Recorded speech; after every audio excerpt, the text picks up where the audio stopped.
지난주에 저희 교회에 손님이 한 분 찾아오셨습니다. 예수님을 안 믿는 분이었는데 그분과 대화를 나누는 가운데 스피커에서 이런 음악이 이렇게 흘러나왔어요. 아기 예수 나셨네, 비리 불고 쏘고 치며 주를 찬양하여라. 아기 예수 나셨네. 물론 저의 목소리가 아니었고 유명한 CCM 가수 지선 전도사님의 아름다운 목소리로 찬양이 이렇게 새어 나왔습니다. 그래서 저와 함께 대화를 나누시던 그분이 이렇게 이야기를 했어요. 이것은 무슨 음악이죠? 음악이 너무 좋은 것 같아요. 오랜만에 이렇게 캐럴송이 이렇게 흘러나오는데 아기 예수님의 탄생을 축하하는 그 음악을 듣고 너무 좋다는 그런 이야기를 했습니다. 자, 그러고 보면 옛날에는 길거리마다 성탄절이 되면 이런 캐럴송이 울려 퍼지만 했고, 이런 캐럴송을 들으면서 참 즐거웠던 그런 기억이 납니다. 하지만 요즘은 어느 거리 가도 이런 음악을 듣기가 쉽지 않은 것 같아요. 자, 왜 그렇게 되었을까요? 아마도 아기 예수님께서 탄생하셨다는 그 소식보다 음악의 저작권법, 그리고 누가 그 수익료를 가져가느냐, 이런 것이 더 중요한 시대가 되었기 때문이라고 생각합니다. 요즘은 코로나 때문에 참 이렇게 온통 거리마다 좀 약간 우울한 이런 분위기들이 있습니다만, 분명 성탄절의 분위기는 예년과 참 달라진 것 같아요. 자, 옛날에는 성탄절이 되면 메리 크리스마스라고 인사를 했는데, 얼마 전 어떤 기관에서 날라온 편지를 보니까 이런 문구가 적혀 있어요. 해피 홀리데이. 그저 성탄절을 가족과 함께 보내는 즐거운 공휴일 정도로 생각을 하는 것입니다. 자, 여러분들에게도 한번 여쭤보고 싶습니다. 여러분들에게 성탄절은 어떤 의미가 있습니까? 여러분들에게 성탄절을 맞이하는 그런 큰 기쁨이 있나요? 초대교회 당시에 예수님의 성탄의 소식을 알리려는 예수님의 제자들이 있었습니다. 그는 마태, 마가, 누가, 요한이라는 제자들입니다. 그런데 그 제자들 가운데 유독 한 사람은 이런 데 관심을 가졌어요. 예수님께서 유대 땅 베들레헴에 태어나셨는데, 만약에 지구 반대편에 있는 사람, 아기 예수님에 대한 정보가 1도 없는 사람에게 성탄의 소식을 전하려면 어떻게 전해야 될까?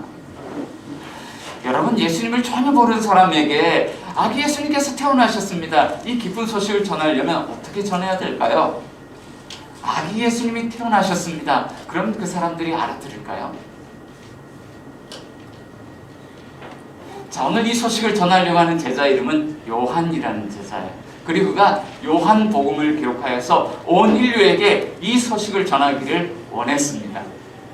자, 아마도 이 말씀은 전 세계에 있는 성탄의 기쁨을 알지 못하는 사람들, 또는 성탄의 기쁨을 잃어버린 사람들에게 아마도 꼭 전해야 될 이야기인 것 같습니다.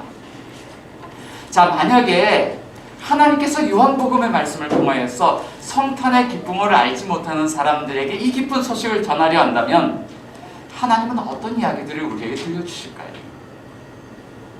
만약에 오늘 우리가 그 기쁨을 잃어버렸다면 오늘 우리도 그 이야기를 들어야 하는 것이죠. 자, 오늘 하나님은 이 본문의 말씀을 통해서 우리에게 이렇게 말씀하고 있습니다. 첫 번째는요, 하나님이 사람으로 태어나셨습니다. 하나님이 사람으로 오셨습니다 라는 소식이에요. 한번 따라해볼까요? 하나님이 사람으로 오셨습니다. 네, 아기 예수님이 이 베들레헴 땅에 태어나셨어요. 아무리 이야기를 해도 사람들은 알아듣지 못하는데 하나님이 사람으로 오셨습니다, 이렇게 이야기를 했으면 귀를 쫑긋하고 듣게 되는 것이죠. 자, 아기 예수님이 태어나셨는데 요한은 그가 하나님이에요 라고 이야기를 하고 있습니다. 자, 오늘 본문 말씀 1절과 2절 말씀을 우리 함께 읽어볼까요? 1절과 2절 시작. 태초에 말씀이 계시니라. 이 말씀이 하나님과 함께 계셨으니 이 말씀은 곧 하나님이시니라. 그가 태초에 하나님과 함께 계셨고. 자, 1절과 2절 말씀 가운데 보면 1절에서는 말씀이 계셨습니다, 이 이야기를 해요. 자, 그리고 2절 말씀 가운데 보면 그가 계셨습니다. 그러니까 말씀이, 그는 말씀이죠. 자, 그럼 말씀이 그가 언제 어떻게 계셨을까요? 자, 첫 번째 보면 그는 태초에 계셨습니다. 그리고 두 번째로 보면 그는 하나님과 함께 계셨습니다. 자, 그런데 그가 누구일까요? 1절 말씀, 2절 말씀, 그 중간 지점에 보면 이렇게 이야기를 해요. 그는 하나님이십니다 라고 이야기를 하고 있습니다. 자, 그러면 태초에 하나님과 말씀으로 함께 계셨던 그는 어떤 일을 하셨을까요?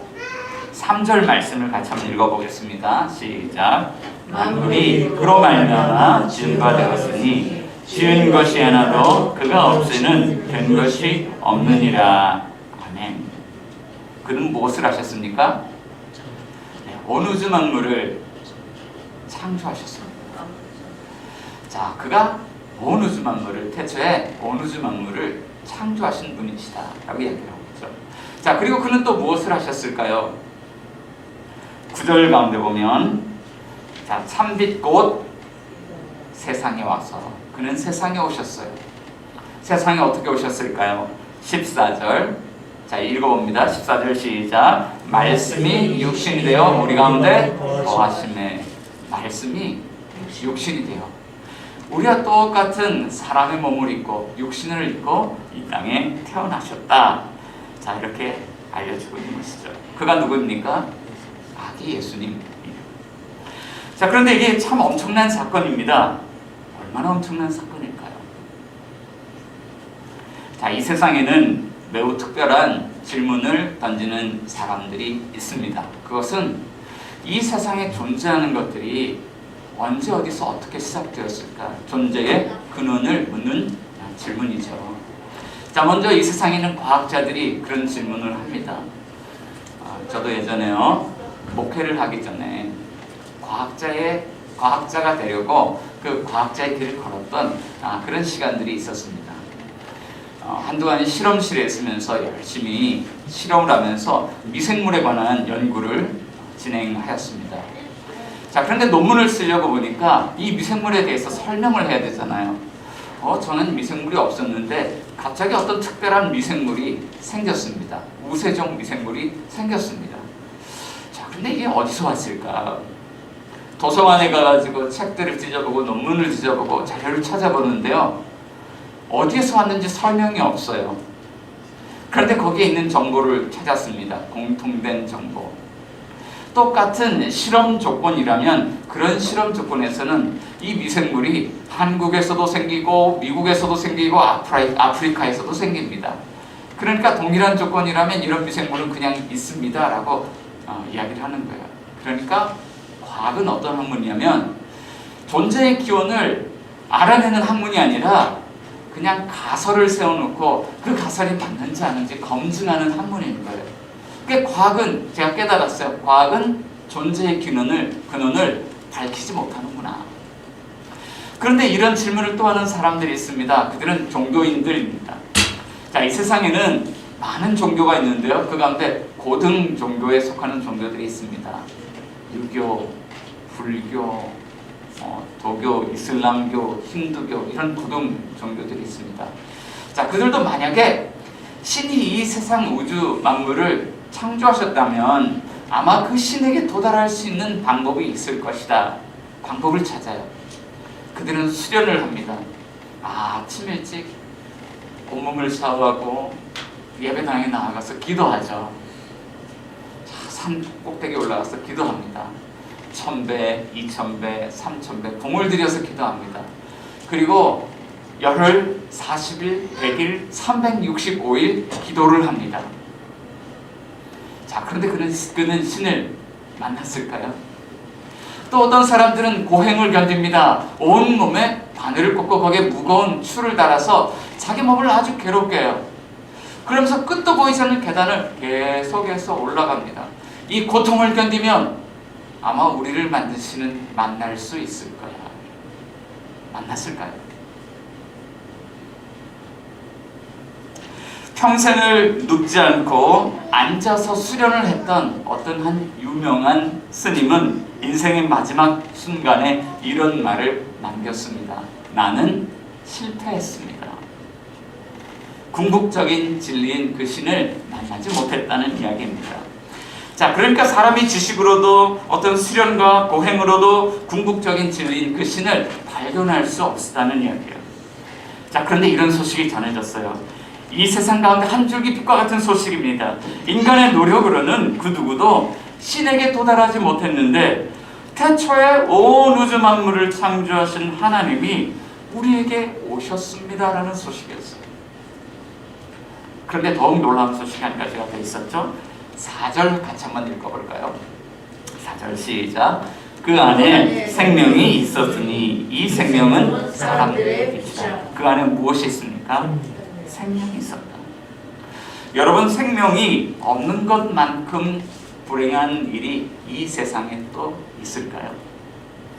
코로나19가 온 세상을 덮었습니다. 그런데 만약 이 코로나를 치료할 수 있는 백신이나 약이 없다면, 또 살아보려고 발버둥치는데 아무리 노력해도 가난과 배고픔의 문제를 벗어날 수 없다면, 우리는 평화롭게 살고 싶은데 우리의 자유와는 상관없이 내가 살아가는 이 세상이 매일 전쟁터라면, 태어나서 축복받아야 할 이 갓난아기가 태어나자마자 부모님에게 버림을 받았다면, 여러분, 이것만큼 불행한 소식이 또 있을까요?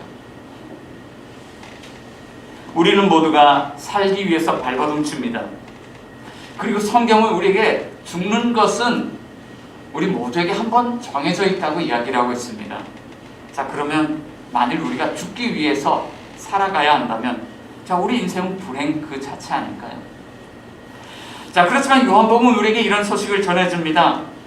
가나 혼인잔치집에 혼인잔치가 벌어졌어요. 자, 그런데 이제 막 무르익어야 할 혼인잔치집에 포도주가 다 떨어져 갑니다.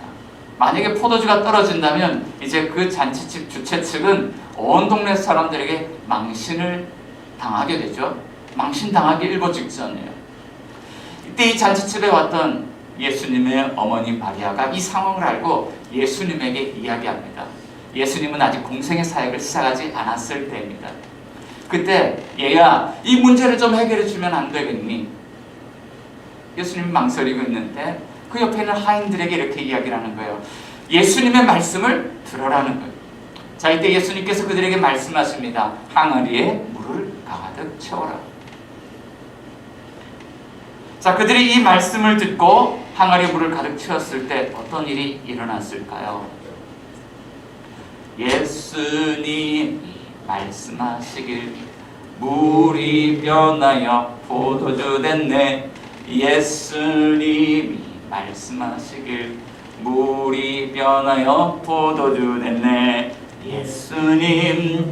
예수님 나에게도 말씀하셔서 새롭게 변화시켜 주소서. 아멘. 예수님께서 말씀하십니다. 알아, 너의 아들이 살아있느니라. 예수님께서 말씀하십니다. 일어나 내 침상을 들고 걸어가라. 예수님께서 또 말씀하십니다. 실로암 못에 가서 내 눈을 씻어라. 예수님께서 또 말씀하십니다. 나사로야, 일어나라. 예수님께서 말씀하실 때마다 어떤 일이 일어났을까요? 만약에 그 말씀이 없었더라면 죽었어야 될 인생들이 살아나기 시작해요. 생명이 죽음을 삼키는 겁니다. 예수님이 누구입니까? 죽음 가운데 생명을 만드실 수 있는 분, 무에서 유를 창조하실 수 있는 분, 혼돈과 공허 그 자체였지만 그 태초의 말씀으로 온 세상 우주 만물을 창조하신 분, 그분이 하나님이시다 라고 말씀하고 있는 것이죠. 이것이 얼마나 놀라운 사건입니까? 여러분, 예수님이 하나님이신 것을 여러분 믿으십니까? 자, 그렇다면 우리는 왜 이 소식을 듣고 이것을 알아야만 할까요? 우리는 왜 이 사실을 알아야 될까요? 두 번째, 예수님을 영접하는 자들은 구원을 받기 때문입니다. 따라해봅시다. 예수님을 영접하는 자들은 구원을 받습니다. 그런 줄 믿으십니까? 네, 예수님 믿으면 구원받기 때문에. 자, 성경은 예수님이 오신 목적에 관하여 오늘 이렇게 말씀하고 있습니다. 첫째, 예수님은 어둠을 이기러 오셨다. 어둠을 밝히러 오셨다고 말씀하고 있어요. 5절 같이 한번 읽어볼까요? 5절 이렇게 말씀하죠. 시작. 빛이 어둠에 빛이 돼 어둠이 깨닫지 못하더라. 빛이 어둠에 빛이 돼. 자, 여러분, 어둠은 무엇일까요? 그냥 깜깜하면 어둠입니까? 요즘은요, 밤에 조금 어두웠으면 좋겠다 싶을 때도 있어요. 어느 날 저희 아들 방에 가서 잠을 청하는데요, 옆에서 빛이 환하게 들어요. 저 옆에 간판에서 비치는 네온 사인 불빛이 얼마나 밝게 우리 아들 방으로 들어오는지 밤에 잠을 자는데요, 환해서 이게 낮인지 밤인지 그럴 때가 있었어요. 자, 근데 성경 빛과 어둠에 대해서 이렇게 이야기합니다. 창세기 1장 4절 5절 보면 하나님이 빛과 어둠을 나누사 빛을 낮이라 부르시고 어둠을 밤이라 부르시니 라고 말씀해요. 하나님이 빛과 어둠을 나누셨어요. 자, 어둠은 빛과 나누어진 상태, 분리된 상태를 의미하죠. 자, 그런데 우리는 이렇게 생각할 필요가 있어요. 어떤 빛으로부터 나누어졌을까? 하나님 말씀을 가만히 묵상해 보면 이렇게 이야기해요. 어둠은 말씀의 빛으로부터 분리된 상태예요. 어둠은 말씀 안에 있는 생명의 빛으로부터 분리된 상태예요. 어둠은 말씀으로 세상의 생명을 불어넣고 세상을 창조하신 하나님으로부터 분리된 상태예요. 그것이 어둠인 것이죠. 매년 11월 1일부터 11월 22일까지 서울에 있는 어느 교회에서는 21일 동안 다니엘 기도회라는 프로그램을 진행을 합니다. 올해도 어김없이 이 기도회가 진행이 되었는데 어느 한 유명한 여자 연예인분이 나와서 간증을 했습니다. 우리는 겉으로 보면 너무나도 예쁘고 노래도 잘 부르고 그냥 편안하게 살 것만 같아 보이는 그 자매님이 삶을 이야기하는데 그의 삶이 얼마나 고통으로 가득한지 몰라요. 인생 그 자체가 참 어둠입니다. 아주 괴롭고 힘들 때 그가 지인의 소개를 받아서 어느 교회 수요 기도회에 참석을 하게 되었습니다. 그런데 그 수요 기도회에서 그녀는 이것을 깨닫게 되었습니다. 내 인생에 가장 어둡고 힘든 그 시간에는 이것이 없었다는 거예요. 하나님이 안 계시더라. 내가 하나님 없이 살았구나. 그러면서 그 수요 기도의 시간에 그분이 이런 회개를 했습니다. 주님, 용서해 주세요. 제가 죄인입니다. 하나님과 분리된 삶은 죄로 인하여 망가지고 악에 받쳐 살고 고통 가운데 살고 죽음 가운데 사는 삶이라고 고백하는 거예요. 자, 바로 사단이 내 인생을 집어삼키고 사단이 내 인생을 지배하고 있는 삶인 것입니다. 그런데 오늘 본문을 보면 이런 삶에 빛이 들어옵니다. 9절 말씀 한번 볼까요? 9절에 이렇게 이야기를 하죠. 읽어봅시다. 시작. 참빛 곧 세상에 와서 각 사람에게 비추는 빛이 있었나니. 자, 그 사람에게 빛이 새어 들어와요. 어둠 가운데 있는 우리에게 빛이 새어 들어옵니다. 그런데 그 빛이 어떻게 들어올까요? 14절에 보니까 말씀이 육신이 되어 우리 가운데 거하시며 말씀이 우리에게 오셨다.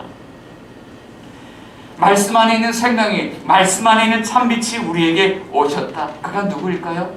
아기 예수님. 예수님이 땅 가운데 아기로 태어나신 목적은요, 빛이 어둠 가운데 침투하시려고 오셨어요. 그리고 자신에게 저항하는 어둠과 싸우시려고 오셨어요. 그리고 궁극적으로는 어둠과 싸워서 승리하시려고 오셨다 말씀하고 있는 것이죠. 이것이 예수님이 이 땅 가운데 오신 목적이라는 거예요. 자, 그러면 예수님께서 누구를 위해서 이 일을 하실까요? 둘째, 예수님이 오신 목적, 예수님을 영접하는 자들을 위해서.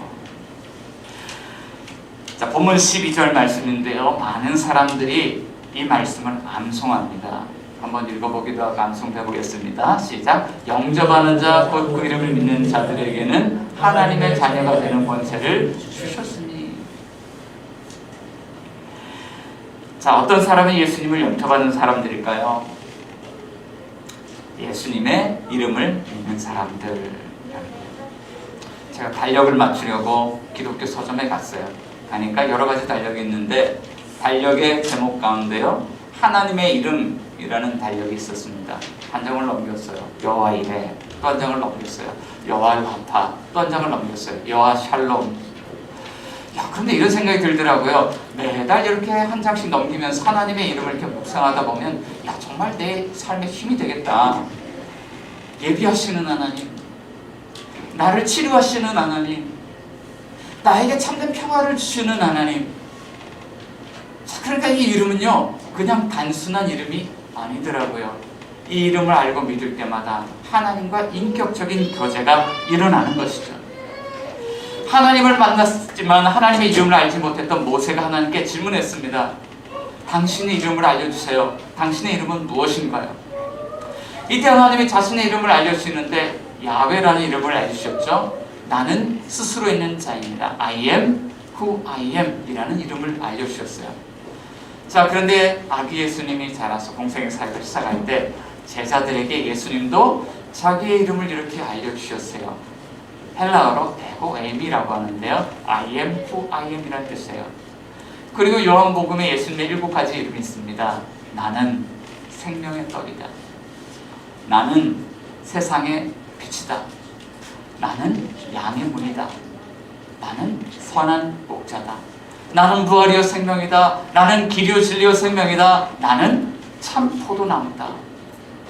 여러분, 예수님의 이름을 믿고 예수님과 인격적인 교제 가운데 있는 사람들이 하나님의 자녀된 권세를 얻는다고 하는데 어떤 삶을 살아가게 될까요? 야, 날마다 생명의 떡을 먹는 거죠. 비록 어두운 세상이지만 세상에서 빛을 잃지 않고 빛 가운데 살아가는 것이죠.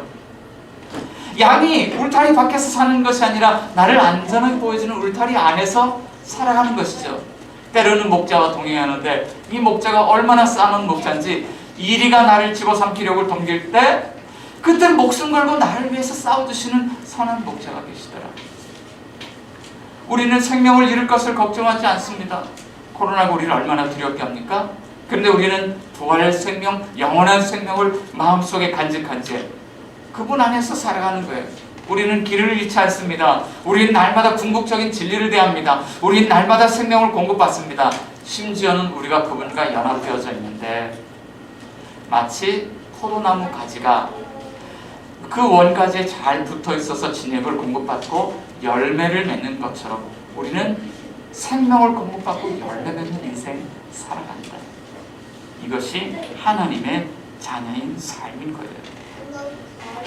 자, 그런데 오늘 성경 우리에게 이렇게 질문합니다. 왜 이 세상 사람들은 성탄의 기쁨을 누리지 못하며 살아갑니까? 왜 기쁨을 잃어버렸습니까? 성경이 이렇게 답해 주죠. 5절 보니까요, 깨닫지 못하더라. 깨닫지 못하니까.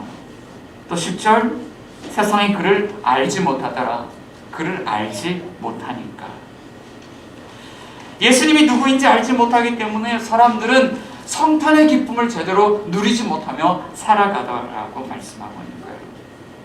여러분, 지금 세상 가운데 있는 그런 혼란 가운데 있는 사람들이 어떤 이야기 듣고 싶어 할까요? 제가 좀 우리 슐런이라는 걸 아는데 어제 성탄절에 우리가 예배를 드리지 않았는데 이 공간이 비어 있었잖아요. 그런데 어제 이곳에 와서요, 세상에 안 믿는 분들이 이곳에 한 6분 정도 모여가지고요, 이곳에서 슐런하면서 한 해를 마무리했습니다. 정말 이 마구간 같은 곳이에요. 갈 데가 없어요. 갈 데가 없는데 이 마구간 곳에 와서 이곳에 와서 함께 건전하게 교제하고 또 제가 성탄의 기쁜 소식을 알려주고 또 이런 선물을 나눠주고 그래서 기쁨을 누리고 왔습니다. 근데 그분 중에 한 분이 제게 이런 이야기를 해요. 목사님, 제가 올 한 해를 이렇게 지내보니까 위에서 우리를 도와주시는 분이 계신 것 같아요. 정말로 하나님이 살아계신 것 같아요. 그런 이야기를 해요. 제 마음속에는요, 언젠가는 제가 우리 자매님에게 제가 믿는 예수님 소개시켜 드릴게요. 그런 말씀 드렸는데 그분의 이야기를 좀 들어보니 말이에요. 내가 성경을 잘 모르니까 몰라서 이야기는 잘 할 수 없겠는데 위에 계신 분이 살아있는 것 같아요. 그분들이 듣고 싶은 이야기가 있어요. 성경이 그분에 대해서 무엇을 이야기하는지 듣고 싶어요 라는 이야기죠. 그런데 우리도 두렵습니다. 예수님 어떻게 전해야 되지? 혹시 내가 복음 전하다 망신당하지는 않을까? 내가 우리 교회 이렇게 보여줄 수 있을까? 이런 것 때문에요 아주 주저하고 망설이고 두려워할 때가 있습니다. 자, 근데 우리가 성탄의 기쁨을 알지 못하는 이유, 우리가 그 진리를 알려고 노력하지 않기 때문이고 또 아는 사람들이 그 진리를 전하려고 하지 않기 때문에 이 세상은 성탄의 기쁨을 제대로 누릴 수가 없다고 이야기를 하죠. 자, 우리는 어떻게 그 진리 안에서 살아갈 수 있을까요? 하나님은 십자가에서 영광을 보라고 말씀하십니다. 십자가에 나타난 영광을 보라. 따라해봅시다. 십자가에 나타난 영광을 보세요. 십자가에 나타난 영광을 보세요. 영광을 보지 않으면 그 사람이 누군지 우리는 제대로 알 수 없습니다. 씨름 선수 강호동 씨가 개그맨이 될 줄 누가 알았겠어요.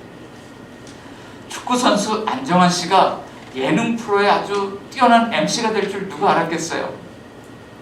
개그우먼 조혜련 씨가요 요즘 유튜브에서요 아주 유명한 성경 교사가 되었습니다. 그가 이번에 연예대상에 나와서요 대상을 받고 소감을 발표하는데 처음으로 이런 고백을 했어요. 제가 여러분들에게 처음으로 할 말이 있습니다. 저는 3년 전에 예수님을 알고 믿고 3년 동안 성경을 33독을 했는데 처음으로 이 자리에서 이런 고백을 해봅니다. 이 모든 영광을 하나님께 올려드립니다. 할렐루야. 아멘. 개그우먼 조혜련 씨가 이런 유명한 성경 교사가 되고 그 무대에서 하나님께 영광 돌립니다. 이런 말 할 줄 누가 알았겠어요. 하나님도 우리에게요 그 아들의 영광을 보여주시는 분이세요. 14절 같이 한번 읽어봅시다. 시작. 말씀이 육신이 되어 우리 가운데 거하심에 우리가 그의 영광을 보니 아버지의 독생자의 영광이요 은혜와 진리가 충만하더라. 아버지의 독생자의 영광을 보여주세요. 아버지의 독생자라는 것은 이 유일한 아들이 아버지의 영광을 우리에게 보여줄 수 있는 유일한 아들이란 그런 뜻이죠. 여기에 두 가지 증거가 있습니다. 첫 번째, 말씀이 육신이 되어 우리 가운데 거하심에라는 단어예요. 이 거하다라는 단어는 텐트라는 장막이라는 단어에서 유래가 되었습니다. 그러니까 거하심에라는 것은요 텐트에서 살다, 장막에서 살다라는 그런 이야기죠. 그런데 유대인들은요 이 이야기를요 단번에 알아들었어요. 텐트 안에 거하신 분이 계셨거든요. 구약시대에 하나님이 모세에게 너는 장막을 만들어라, 성막을 만들어라 말씀하셨어요. 그리고 이스라엘 백성들은 그 진 한가운데 광야에서 성막, 장막을 세워놓고 그곳에서 하나님을 예배했는데 하나님은 말씀으로 그곳에서 이 백성들에게 말씀하시고 그들을 다스리시고 그들을 이끌어 주셨어요. 자, 그런데 우리 세상의 죄인된 삶을 살아가는 우리에게 우리의 삶의 중심에 나아가려 오신 분이 계시더라. 우리는 그를 예배하고 그는 우리를 하나님의 능력으로 구원하시고 우리를 다스리시더라. 우리 삶의 중심에 계신 그분을 우리는 어떻게 알 수 있나요? 자, 두 번째, 은혜와 진리가 충만하더라. 은혜라는 단어는요 사랑, 인자라고 번역할 수 있어요.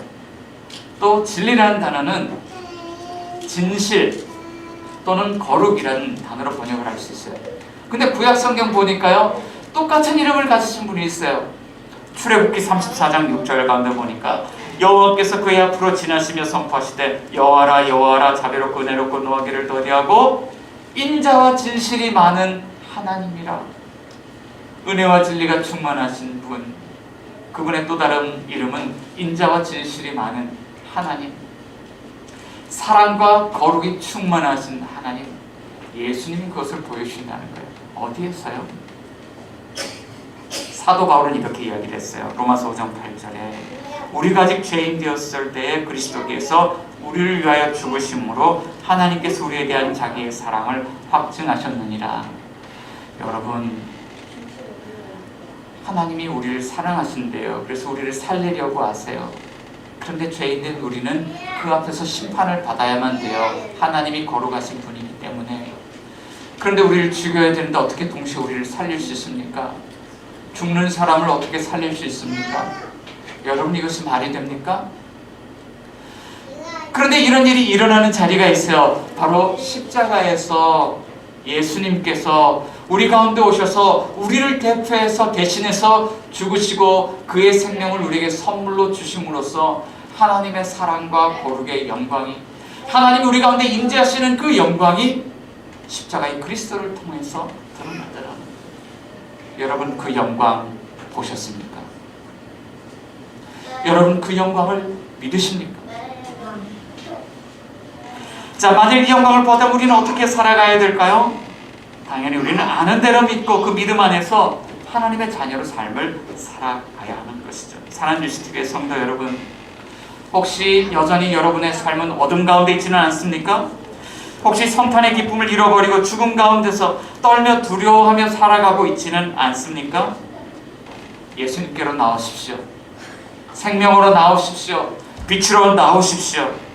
하나님께서는 다시 성탄의 기쁨을 일깨우시고 하나님의 자녀로 살아가는 그 삶을 저희 여러분들에게 선물로 주실 것입니다. 아멘. 같이 기도하겠습니다. 하나님 감사합니다. 성탄의 기쁨을 알지 못하는 우리에게